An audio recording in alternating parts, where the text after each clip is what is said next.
வணக்கம். ஆகஸ்ட் 23ஆம் தேதி இன்னைக்கான முதல் பதிவு. பங்குச்சந்தையில் நடந்த சில விஷயங்களை விரைவாக பார்க்கலாம். முக்கியமான தகவல், நான் செபி ரெஜிஸ்டர்ட் அட்வைசர் கிடையாது. நம்ம சேனல்ல இருந்து எப்போதுமே ஸ்டாக் ரெக்கமெண்டேஷன்ஸ் கிடையாது. யூடியூப் சேனல் மட்டும் இல்லைங்க, மற்ற சோஷியல் மீடியா பிளாட்ஃபார்மான இன்ஸ்டாகிராம், வாட்ஸ்அப், டெலிகிராம்ல இருந்து கூட நம்ம ஸ்டாக் ரெக்கமெண்டேஷன்ஸ் வழங்குவதில்லை. மேலும் பணத்தை வாங்கிட்டு எந்த சேவையும் வழங்குவது இல்லை. பல போலியான குரூப் இயங்கிட்டு இருக்கு. தயவு செய்து ஜாகிரதையாக இருங்க. இந்த வீடியோவில் காட்டக்கூடிய அனைத்து கம்பெனிகளும் வெறும் இன்ஃபர்மேஷனல் பர்பஸ்க்காக மட்டுமே முதலீடு செய்யுங்கன்னு சொல்கிற வீடியோ கிடையாது. எந்த ஒரு முதலீட்லையும் ரிஸ்க் இருக்கும். ரிஸ்க் புரியாமல் இன்வெஸ்ட் செய்யாதீங்க. ரிஸ்க் புரியலைன்னா தயவு செய்து இன்வெஸ்ட்மெண்ட்டை தவிர்த்துருங்க. நம்ம ரூபி டிரைவர் சேனலை ஆதரிக்கிற அனைத்து நல்ல உள்ளங்களுக்கும் நன்றி. சில இண்டிவிஜுவல் ஸ்டாக்ஸ் மற்றும் செய்திகள் விரைவாக பார்க்கலாம். அமெரிக்க அதிபர் டொனால்ட் ட்ரம்ப் மற்றும் இன்டெல் நிறுவனம் இடையே ஒரு டீல் கையெழுத்தாகியிருக்கு. அவருடைய சோஷியல் மீடியா பக்கத்தில் இது பதிவிட்டிருக்கிறாரு. போன ஆட்சி, அதாவது ஜோ பைடன் ஆட்சியில் மானியம் வழங்கி இருக்கிறாங்க, கம்பெனிக்கு சலுகை வழங்கி இருக்கிறாங்க. அதற்கு பதிலாக இப்போ யுஎஸ்ஏ அரசுக்கு அவங்க ஸ்டேக் ஒதுக்கி இருக்கிறாங்க, ஷேர்ஸை ஒதுக்கி இருக்கிறாங்க. ஸோ ட்ரம்ப் அந்த டீலில் கையெழுத்திட்டு இருக்கிறாரு. கிட்டத்தட்ட 10% ஸ்டேக் ஒதுக்கி இருக்கிறாங்க. புதிதாக அரசு எந்த பணமும் கொடுக்கல. முன்ன கொடுத்த அந்த மானியம் சலுகைக்கு பதிலாகத்தான் இந்த ஷேர்ஸ் வழங்கப்பட்டிருக்குன்னு என்டிடிவியில் தகவல் கொடுத்துருக்காங்க. $8.9 பில்லியன் மதிப்பிற்கான ஷேர்ஸ் இப்போ அமெரிக்கா அரசு கைவசம் இருக்கு இன்டெல் நிறுவனத்தில். டெல்லி ஹைகோர்ட் உணவகங்களுடைய சங்கத்திற்கு கேள்வி எழுப்பியிருக்கிறாங்க. முன்னவே இந்த மாதிரியான செய்தி நம்ம பார்த்துருக்கோங்க. இப்போ மறுபடியும் அதே மாதிரியான ஒரு செய்தி. டெல்லி ஹைகோர்ட் இந்த உணவக சங்கங்களுக்கு கேள்வி எழுப்பியிருக்கிறாங்க. ஏன் சர்வீஸ் சார்ஜ் போடுறீங்க? ஏற்கனவே ₹20 மதிப்பிற்கான தண்ணீர் பாட்டிலுக்கு நீங்கள் ₹100 சார்ஜ் பண்ணுறீங்க. இப்போ அதற்கு மேலே சர்வீஸ் சார்ஜும் போடுறீங்க. ஏன் இந்த மாதிரி பண்ணுறீங்கன்ற கேள்வி எழுப்பியிருக்கிறாங்க. ஜிஎஸ்டி கவுன்சில் மீட்டிங்குடைய தேதிகள் அறிவிக்கப்பட்டிருக்கு. என்டிடிவி ப்ராஃபிட்லேருந்து கிடைத்த தகவல் செப்டம்பர் 3ஆம் தேதி துவங்குது. செப்டம்பர் 4ஆம் தேதி முடிவுக்கு வருது. சில நாட்களாக இல்லை சில மாதங்களாகவே நம்ம எதிர்பார்த்துக்கிட்டு இருந்த ஒன்று தான் எப்போ ஜிஎஸ்டி கவுன்சில் மீட்டிங் நடைபெறும்னு. ஜூலையில் நடைபெறும்னாங்க, ஆகஸ்ட்டில் நடைபெறும்னாங்க. இப்போ தேதி அறிவிக்கப்பட்டிருக்கு. செப்டம்பர் 3ஆம் தேதி துவங்குது. 56வது மீட்டிங் இது ஜிஎஸ்டி கவுன்சிலுடையது. நியூ டெல்லியில் இதை நடத்துகிறாங்க. எது குறித்தெல்லாம் பேசுவதற்கான வாய்ப்பு இருக்குது. சில தினங்களுக்கு முன்னாடி நம்ம செய்தி பார்த்துருந்தோம். குரூப் ஆஃப் மினிஸ்டர்ஸ் சில பரிந்துரைகள் வழங்கி இருக்கிறாங்க ஜிஎஸ்டி கவுன்சிலுக்கு. என்னென்ன பரிந்துரைகள்னா, அந்த ஜிஎஸ்டி ஸ்லாப்ஸ் 2 நீக்கலாம், 12%, 28% நீக்கலாம்ன்ற பரிந்துரை கொடுத்துருக்காங்க. அதே போல் இன்சூரன்ஸ் உடைய ஜிஎஸ்டியும் வந்து விலக்கு வழங்கலாம், முழுமையாக விலக்கு வழங்கலாம். இப்போ 18% இருக்குது, முழுமையாக விலக்கு வழங்கலாம்ன்ற பரிந்துரையும் கொடுத்துருக்காங்க. ஸோ இது குறித்து அவங்க பேசுவதற்கான வாய்ப்பு இருக்குது. அப்புறம் புதிதாக ஒரு 40% ஸ்லாபை கொண்டு வருவதற்கான வாய்ப்பு இருக்குது. இந்த லக்ஸரி மற்றும் சின் குட்ஸை அதில் கொண்டு வருவதற்கான வாய்ப்புகள் இருக்குது. ஸோ இது குறித்தெல்லாம் ஜிஎஸ்டி கவுன்சில் மீட்டிங்கில் பேசுவாங்கன்ற எதிர்பார்ப்பு. என்டிடிவி ப்ராஃபிட்டில் இப்போ தேதி கிடச்சிருக்கு. செப்டம்பர் 3ஆம் தேதி மற்றும் 4ஆம் தேதி நடைபெற இருக்கு ஜிஎஸ்டி கவுன்சில் மீட்டிங் நியூ டெல்லியில். ஜிஎஸ்டி குறைக்கப்பட்டுச்சு அப்படின்னா கார் வாங்குபவர்கள் எவ்வளவு சேமிக்கலாம் அப்படின்னு நொமுரா ஒரு ரிப்போர்ட் கொடுத்துருக்காங்க. ₹60,000 1.3 லட்சம் வரைக்கும் கார் வாங்குறவங்க சேமிக்கலாம்னு சொல்லியிருக்கிறாங்க நொமுரா. தகவல் நம்ம கிடைத்தது என்டிடிவி ப்ராஃபிட்லேருந்து.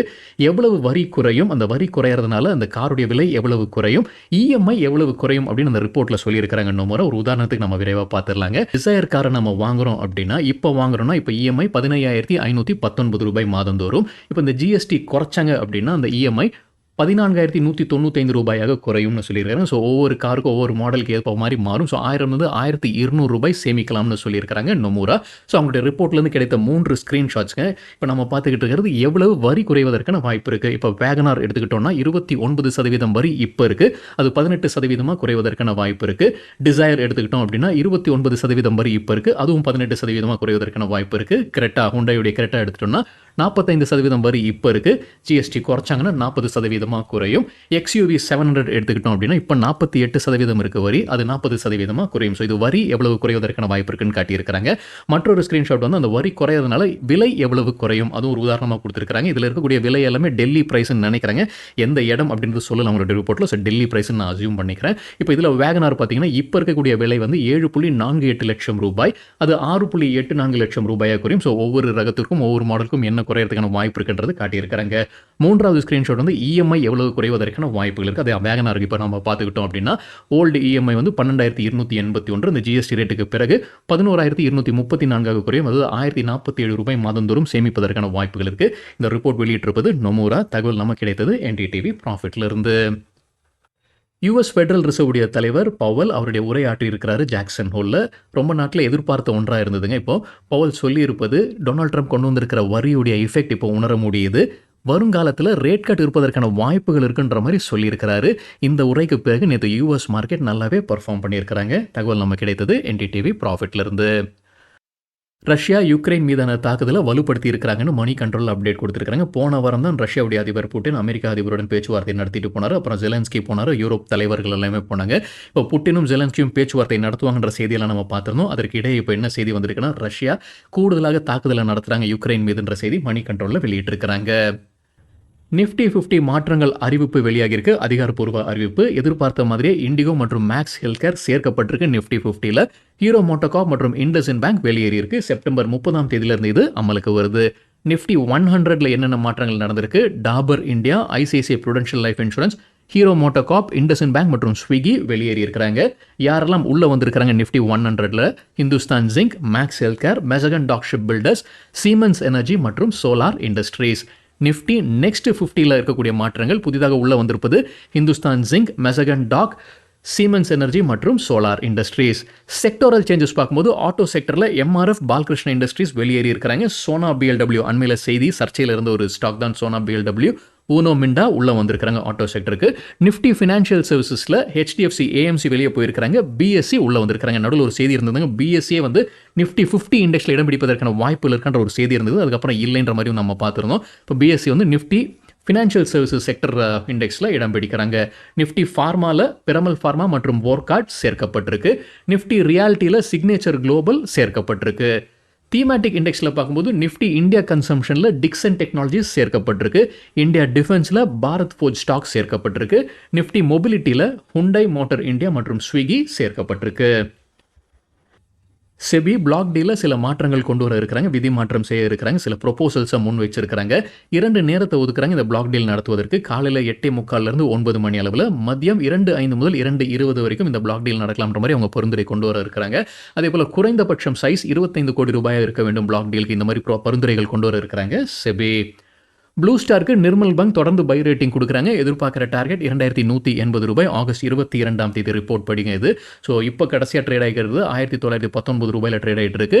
நிர்மல் பங்க் கொடுத்துருக்கிற டார்கெட் 2180 ரூபாய். செபி மகாராஷ்டிராவில் கர்ஜத் அகாடமியில் சோதனை நடத்தி வராங்கன்னு மணி கண்ட்ரோலில் தகவல் கொடுத்துருக்காங்க. இந்த கர்ஜத் அகாடமி அப்படின்றது அவதூத் சாத்தேன்றவருடைய நிறுவனம். ஸோ அங்கே சோதனை நடத்தி வருவதாக மணி கண்ட்ரோல் அப்டேட் கொடுத்துருக்காங்க. அவங்க தரப்புலேருந்து, அந்த நிறுவனம் தரப்புலேருந்து ப்ரெஸ் ரிலீஸ் வெளியிட்டிருக்கிறாங்க. முழு ஒத்துழைப்பு வழங்கி வருவதாக சொல்லியிருக்காங்க. இந்த ப்ரெஸ் ரிலீஸில் அவங்க கூடுதலாக சொல்லியிருப்பது, கம்பெனி எந்த டிப்ஸும் ஸ்டாக் ரெக்கமெண்டேஷன்ஸ் வழங்குவது இல்லைன்னு குறிப்பிட்டு சொல்லியிருக்கிறாங்க. அப்போலோ ஹாஸ்பிட்டல்ஸில் ஒரு பிளாக் டீல் நேற்று நடந்ததுன்ற தகவல் நம்ம பார்த்துருந்தோம். ப்ரொமோட்டர் மற்றும் எம்டி விற்பனை செய்திருப்பதற்கான வாய்ப்புகள் இருக்கின்ற செய்தி நம்ம பார்த்துருந்தோம். இப்போ உறுதி செய்திருக்கிறாங்க. அப்போலோ ஹாஸ்பிட்டல்ஸுடைய ப்ரொமோட்டர் சுனிதா ரெட்டி 1.3% ஸ்டேக்கை விற்பனை செய்திருக்கிறாங்க. ஆகஸ்ட் 22ஆம் தேதி 1489 கோடி ரூபாய் ஃபண்ட் ரேசிங் செய்திருக்கிறாங்க.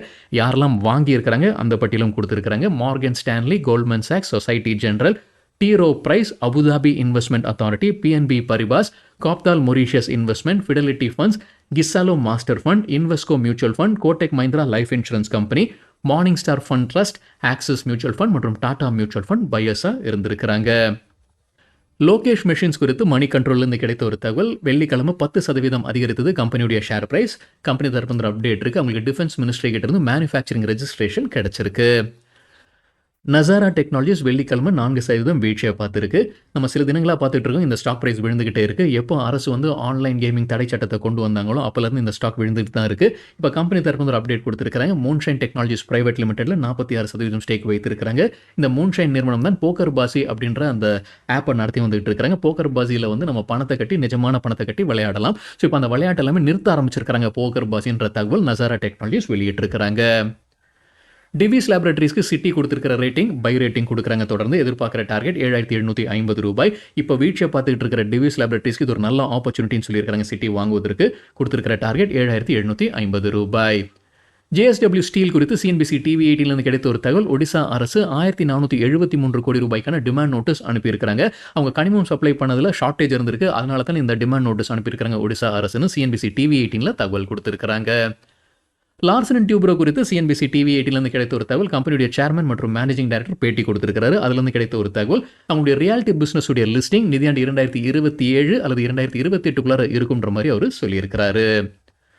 இர்கான் இன்டர்நேஷனலுடைய ஷேர்ஸ் வெள்ளிக்கிழமை அதிகரிச்சிருக்கு. கம்பெனி தரப்பு வந்து அப்டேட் இருக்கு. 510 கோடி ரூபாய்க்கான ஒரு ஆர்டர் கிடைச்சிருக்கு அவங்களுக்கு மேகாலயா அரசு கிட்ட இருந்து.